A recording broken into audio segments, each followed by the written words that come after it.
Level up your game with the Corsair Dark Core RGB Special Edition. The mouse features a trio of connectivity options including 1 millisecond wireless, low latency Bluetooth, or wired connection. 9 programmable buttons and 3-zone backlighting can be customized and saved to the onboard memory, and an ergonomic shape ensures hours of supreme comfort and grip. To learn more, click on the link below. What's going on, guys? Welcome back. So today we're actually going to be assembling a budget gaming PC in the price range of around $775, which was the cost of everything that you see here at the time of filming. Basically, the point of today's build is to build a decent gaming PC that can also handle streaming, particularly with the title Fortnite, as it is the hottest game right now. So hopefully it's relevant enough and some of you guys are interested in building a PC similar to this one. The other thing that I wanted to mention is that we'll actually be doing a streaming test. That'll be a separate video from this one, and it's going to be weird because the streaming video is actually going to hit the YouTube channel before this video does, and the reason for that is because this video actually has to live on Floatplane a week early, so there's going to be a bit of swaparoo time travel stuff going on, so hopefully that's not too confusing. That being said, we are going to do a little bit of gameplay testing with Fortnite at the end of this video, so make sure you stay tuned for that so we can check on the performance of the system we've just assembled. So starting with the parts here, we've got an AeroCool Cylon. This is a $50 case, and it's super budget. It's got a tempered glass. No, actually it looks like tempered glass, but it's actually acrylic, and somehow it managed to ship without any visible scratches. It's kind of miraculous. We'll see exactly how long that lasts though. Additionally, we have a couple 120 mounts at the front, a 120 fan at the back. There's enough room for cable management behind the motherboard tray. There's a power supply basement, so you can route more cables there for a cleaner looking system. Proper dust filtration. You also got USB 3 at the front and a built-in micro and regular SD card reader, which is kind of interesting for a budget PC or a budget case, but okay. Full disclaimer, full disclosure, AeroCool is sponsoring this build as well as the case, obviously, so without them, this build and this video would not have been possible, so thanks to them. If you want to check out this case, I'll put a link for that in the description, along with all the other components that we have here. Additionally, we have our CPU, which is the AMD Ryzen 1600, a fantastic CPU, still one of the best bang for the buck options on the market, in my opinion. It's got 6 cores and 12 threads, and honestly, if we weren't making this a streaming-oriented PC, we could probably get away with a much cheaper CPU than this one, but the multi-threaded element here is really going to help us out on that live encoding aspect. We also have an Asus Prime B350 Plus motherboard, a tried and true option in my experience personally, that is also going to be able to get us some pretty decent overclocks with our CPU. It's got all the connectivity we'd also need for a budget gaming PC. Memory, we have a dual channel 8GB kit of G.Skill Ripjaws 5 DDR4 at 3200 speed. And remember, memory frequency is very important when it comes to a Ryzen-based system because of its integration with Infinity Fabric and how it works in the Zen architecture. If this was an Intel-based system, we probably could have gotten away with a cheaper / slower kit, but all things considered, this should actually help our frame rate out quite a bit.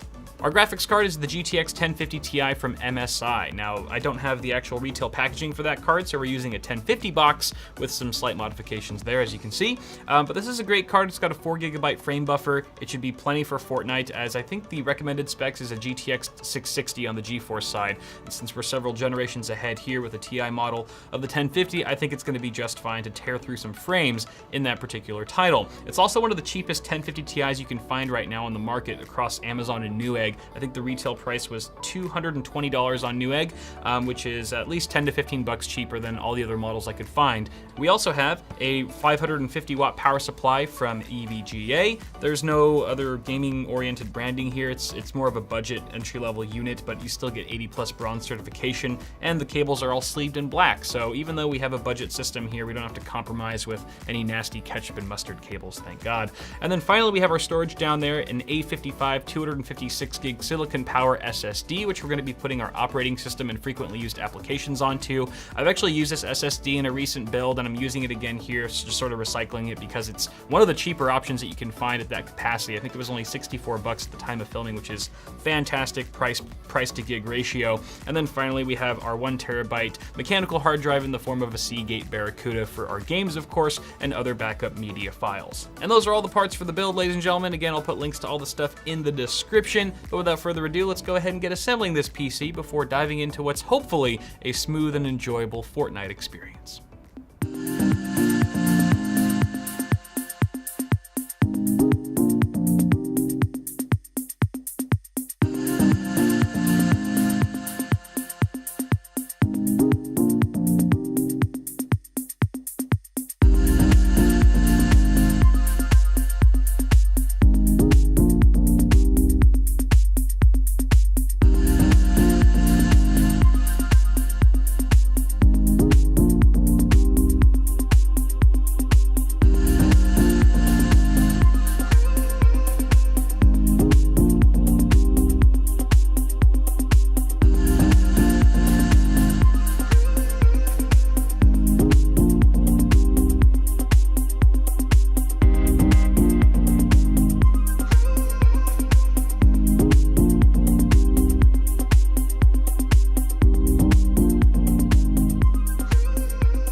right, the build is complete. You can see I've already jumped into Fortnite, not wasting any time here, and I've already died. I'm actually spectating one of my squad mates, just a random dude. He's probably much better than I am, so it'll at least be more interesting to watch him than me. And we still get a look at the performance that we're getting on this PC. For the record, we're using high settings. The way Fortnite works, you can go low, medium, high, or epic. I didn't really see a huge difference visually speaking going from high to epic, but it did tank our frame rate quite a bit, so I didn't really see a point in going epic, so that's why we're on high. Still looks beautiful, everything looks really crisp. We're of course at 1920 by 1080 here in windowed mode, and we also have a frame rate here, our fraps counter, anywhere from 60 to 80 FPS depending on the scene that we're looking at, which is fantastic. And when I was playing, I actually gamed for a good half an hour or so with the current settings, and it's really smooth. It's super smooth. Of course, we're not streaming yet, so time will tell to see how that holds up, but everything's looking really good so far. I did want to mention that instead of the Ryzen 5 1600, I actually had to swap it out for a 1600X. You can see here in hardware monitor, it's actually the XQ, because the 1600 that I have on hand didn't realize, or I completely forgot that it's in use at the moment, and it's actually not very convenient for me to get to it right now, so that's why I had to swap it out for the X. But this is overclocked to 3.9 gigahertz, which a non-X 1600 should be able to hit no problem unless you get really unlucky and you have a below average chip. But for the most part, you shouldn't see really any performance degradation or difference for that matter going from a 1600X to a 1600 given our current settings. Now, what will change with a 1600X is your temperatures, because now we're dealing with a 95 watt TDP chip as opposed to 65 watts, which is why we're kind of getting warm here at 81 degrees C, which is a little bit toasty for my liking. Rest assured, I would say anywhere from a 5 to 10 degree drop could be seen going to a non-X 1600. Of course, we'll verify that later. Our memory, you can see, is running at 3000 megahertz as opposed to 3200, which is what we were striving for. That's because 3200 speed RAM was crashing the game nonstop. I would play for about 30 seconds, I'd get into the game, and then it would crash every single time. It took me a long time to figure out that it was actually our memory causing the issue. Just the actual frequency was too high. I'm not sure if it's an incompatibility thing or it's just not playing nicely with the game. Could be a little bug in the game, who knows. But dialing it down to 3000 megahertz doesn't affect our frame rate all that much, going from 32, and it does allow us to play the game very stably, so that's what we're running at there. As far as our GPU goes, I did overclock our 1050 Ti with a 170 megahertz offset on the core clock and a 300 megahertz offset on the memory clock. That took us to around 1650-ish megahertz, give or take, kind of is fluctuating there. And then memory speed is at 1752 megahertz. GPU temp is 69 degrees Celsius, which is pretty solid, no red flags there. And it looks like we're eating about 2.5 gigs of VRAM at the moment, so plenty of breathing room there. But wrapping things up here, the system is looking really capable so far. If you're just looking to game with some Fortnite at 1080p, obviously the performance isn't earth-shattering, but it's very playable, very smooth and enjoyable. I think anyone's going to be really happy with this level of performance. Obviously the 1600X is getting a little too hot for my liking. I'm definitely going to be swapping it out for the 1600 when I start streaming, which again, that video should already be up on the channel, just so we don't overheat, but everything else is looking really good. So guys, let me know what you think, if you would do anything differently with the build itself, what you think of the performance so far. I'm sure you guys have an opinion as always. Leave it down below, I'd love to read all about it. Apart from that, guys, toss me a like on the video if you enjoyed it. It always helps, and feel free to get subscribed to the channel for more tech stuff coming at you really soon. You can also check me out on Floatplane if you want to watch my videos a week early without ads for $3 a month. I'll leave a link for that in the video description. Apart from that, thanks again for tuning in. Have yourselves a good one, and I'll see y'all in the next video.